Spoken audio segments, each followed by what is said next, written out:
hello everybody, and welcome back to another episode here of the Beef Up Front podcast on Pick Swap Media. This is your host Ryan Coyle, back for my weekly solo show, the fantasy football show of the week.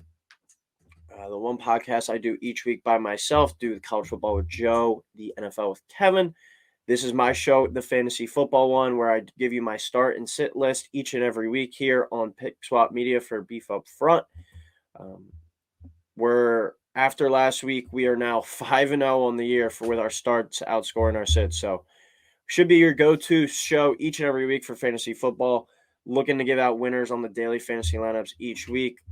Like I said, my start list has outscored the sit list each and every week. We moved to 5-0. Last week, the start list put up 106 points total. I only counted 89 of them, though. I excluded the tight ends because the two tight ends I had on my sit list last week wound up not playing due to injuries they suffered in practice.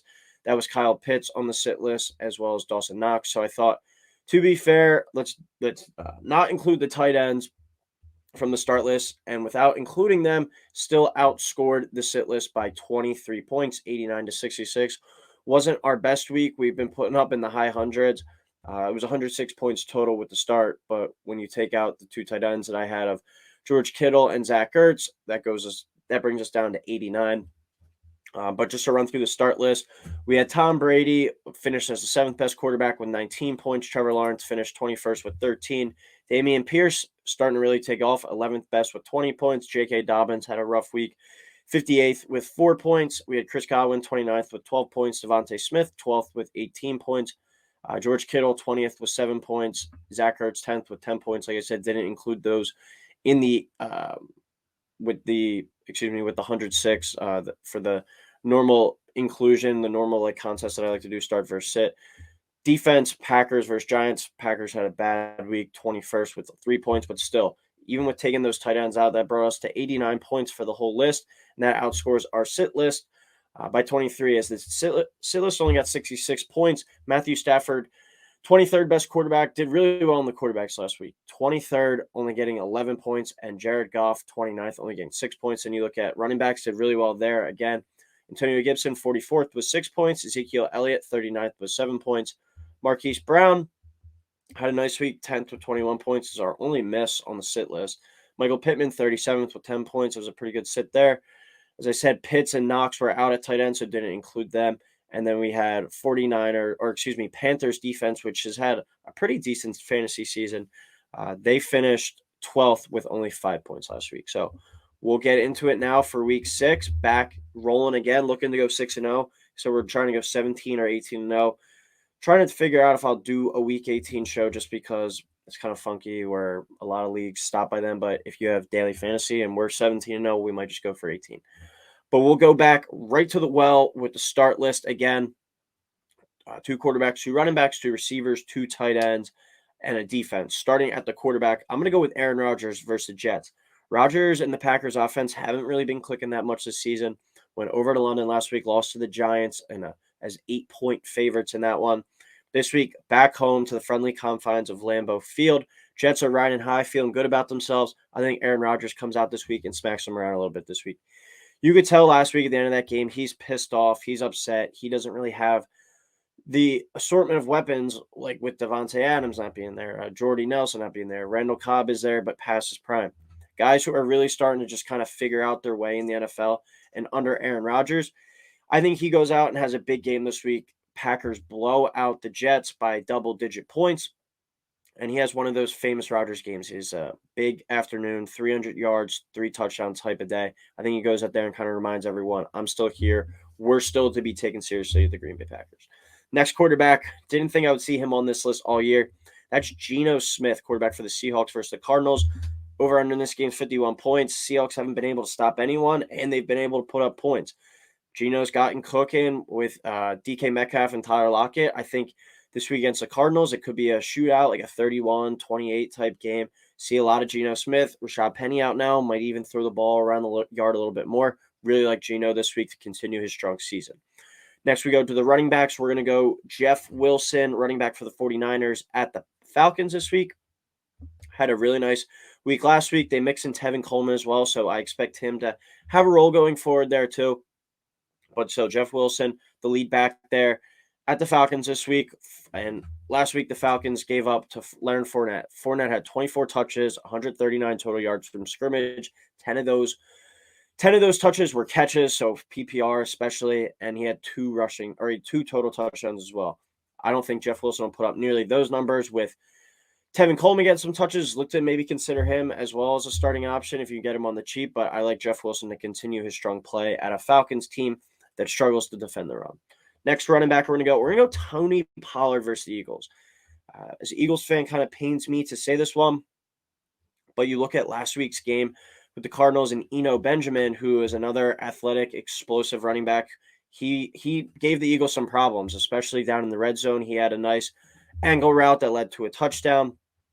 He's had explosive backs have been giving the Eagles problems, but you look at what DeAndre Swift did week one, Jamal Williams as well. Guys who can come out of the backfield and catch the ball and make an impact there. The Eagles linebackers, if you have any complaint about their defense right now, I think it's the linebacker speed. They're not the fastest group. I think Tony Pollard could bust off a long run. If not, make some nice plays in the passing game. I think Cowboys offense goes watches the Eagles film from last week and sees that Eno Benjamin, running backs out of the backfield, might be giving this team some issue in the passing game. We're going to go to the receivers now. I'm going to go to a guy who I mentioned a little bit earlier, Tyler Lockett, wide receiver for the Seahawks versus the Cardinals. If you look at Eagles wide receiver number 2, Devontae Smith last week, he was on our list. He finished, I believe, 12th. He had 10 catches, I think it was, last week. Look for wide receiver 2 to get open often against this Cardinals defense. I think, like I said, it's going to be an up and down scoring game. We see a lot of points up and down the field in this one. And that leads to a Tyler Lockett, a good performance. He's really picked it up after a slow week one against the Broncos. Next wide receiver, sticking again in the 49ers versus Falcons game. We're going to go with Brandon Ayuk at the Falcons there. Like I said, he's been kind of emerging a little bit more recently. They've been finding ways to get him the ball more. Jimmy G getting more comfortable again. I think a breakout game from Ayuk's coming. Deebo Samuel most likely going to be matched up most of the day with AJ Terrell. I like Ayuk to kind of have that big breakout game in this one. We go to the tight ends now. If he's not on a team already in your league, you might as well just pick him up and just stash him. See if his role continues to grow. But if you're able to get him as your tight end in like a daily fantasy league, I bet you can get him pretty cheap. That's Taysom Hill versus the Bengals. The ultimate boomer bust player, had 3 touchdowns the last week. You see that he makes winning plays and explosive contributions to the offense. They're going to be stupid to take him out. So I like Taysom Hill to get back in there and get touches this weekend. He's listed as a tight end. You can play him there in fantasy football. Might as well go with him there versus the Bengals. No real rhyme or reason. He just has the ability to pass, run, catch. He can do it all out on the football field. So like Taysom Hill to go out there and continue to be a big part of this Saints offense and have another good week. Picking your tight ends is basically just throwing a dart at the board and hoping for a bullseye, because outside of Mark Andrews, I think if they're Dallas Goedert up there, and then obviously Travis Kelce, everyone else has been, pardon my French, but a shit show this year at the position. George Kittle hasn't done much since returning. Zach Ertz has been pretty solid. Darren Waller hasn't done shit. Kyle Pitts hasn't done shit. So kind of just maybe find a nice matchup, hope a guy scores. I mean, that's kind of what it is if you don't have one of those top 1 or 2 tight ends in Andrews or Kelce this year so far. So guy that I'm throwing dart at the board with this week, we're going Tyler Conklin, Jets tight end at the Packers. Like I said, I think the Packers are going to come out there, smack around the Jets this week, and they're going to find a way to put up a lot of points, forcing the Jets to be kind of thrown from behind. I think just opportunities might be there for Conklin. It could be like a 50-plus throw game from Zach Wilson. He's got to throw the ball to someone. So look for Conklin maybe find his way into the end zone if they get down the red zone or something. And then defense, I'm going to go with the Patriots at the Browns. Patriots shut out the highest scoring offense in the league last week, 29-0 against the Detroit Lions. They have the Browns this week. Jacoby Brissett, he's played pretty well, but they found ways to lose games on the stretch, going only 2-3.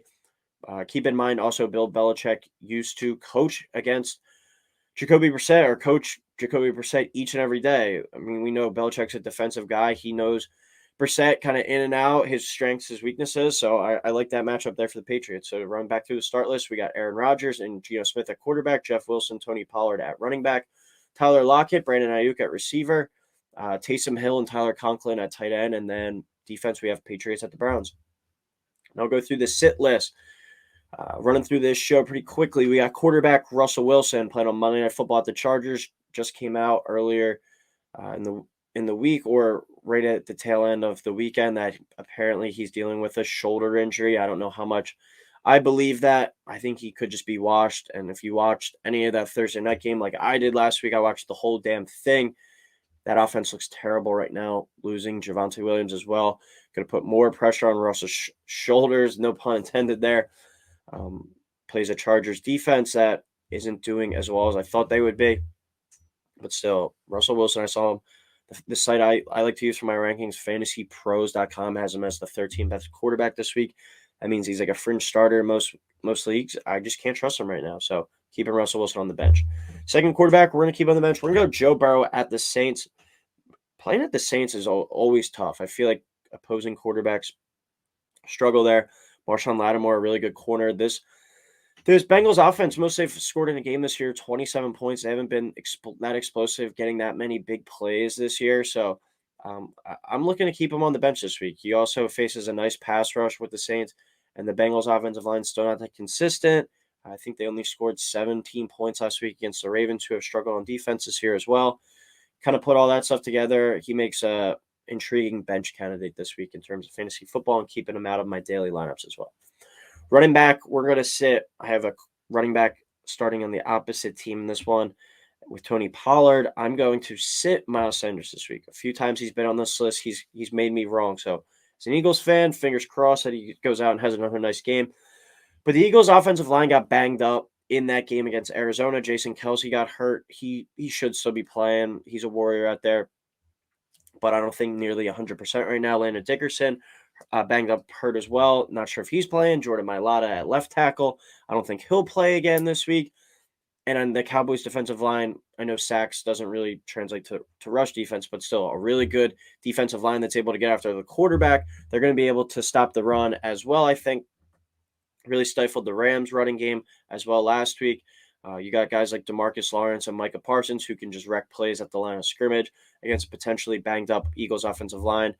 And I think the Eagles are going to be trailing in this one. I like the Cowboys, spoiler, to win this game. I think Jalen Hurts might have to throw the ball a little bit to be coming from behind, kind of abandon the run game. I just don't see a good fantasy performance coming from Miles Sanders this week, but I hope I'm wrong as an Eagles fan. Next running back, we're going to go Cam Akers versus the Panthers.